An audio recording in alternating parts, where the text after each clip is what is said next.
येऊन बाबांना विचारत होते आमच्या घरी चला, परंतु बाबा म्हणाले मी सगळ्यांच्या घरी यायला तयार नाही, परंतु आशांच्याच घरी येईन. त्यांनी त्याचं धन किती आहे आणि वय किती आहे सांगायचं. दोन प्रश्न, धन किती आणि वय किती.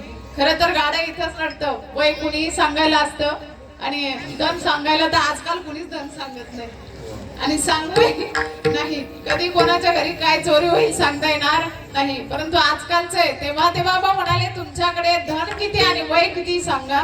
त्यावेळेस बाबा असं म्हटल्यानंतर बरेच जण लागली. एक जण म्हणाला बाबा माझं वय मात्र 20 वर्ष आहे आणि माझ्याकडे धन मात्र मी कमवलेलं 2 लाख रुपये आहे. किती बोलत चला, तुम्ही आळसले नाही ना.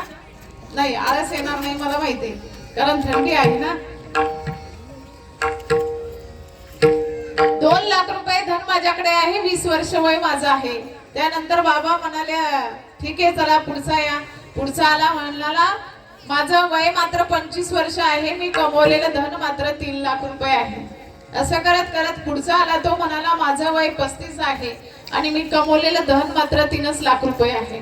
आता कमी जास्त होत राहतं काही काहींचं. तर त्याने विचारलं, पुढचा आला आणि तोही म्हणाला माझं वय 40-45 असेल आणि मी कमवलेलं धन मात्र माझं आतापर्यंत 7-8 लाख रुपये असेल. असं तो म्हटला. एक एक येत होता, सांगत होता. एक आमच्या अण्णांच्याच वयाचा बाबा आला, सेठजी त्या गावचा, आणि त्या गावच्या सेठजी आल्या. ते म्हणाले माझं वय 20 वर्ष, जवळजवळ वय असं 60-70-80च्या वयामध्ये असतील. आणि ते म्हणाले माझं वय 20 वर्ष आहे आणि मी कमवलेलं धन मात्र 2 लाख रुपये आहे.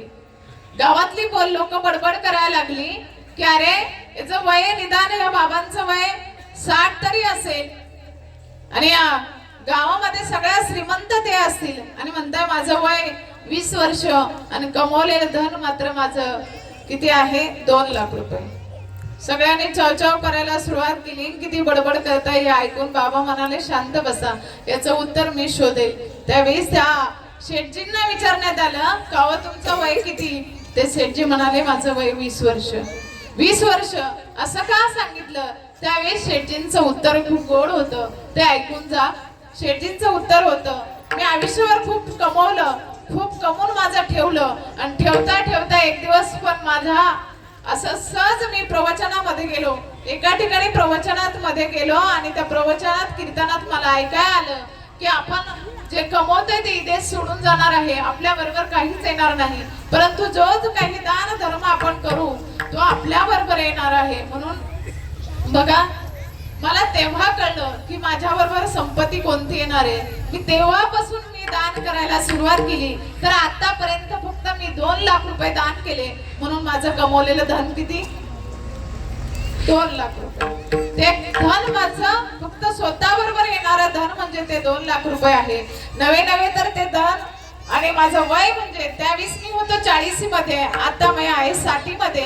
माझं वय तेव्हापासून सुरू झालं ते आतापर्यंत फक्त 20 वर्ष. म्हणजे या 20 वर्षामध्ये मी जगलो, स्वतःसाठी जगलो आणि स्वतःसाठी कळलं. म्हणून माझं ते धन माझं पवित्र आहे जे मी दान केलं. ते म्हणजे धर्म कार्यासाठी आपण ते दान करतो, ते धन आपल्या बरोबर, ती धनाची पावती खरे आपल्या बरोबर येणार आहे. एकदाने सगळ्यांनी जोरदार बाबाजी पवन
कुमार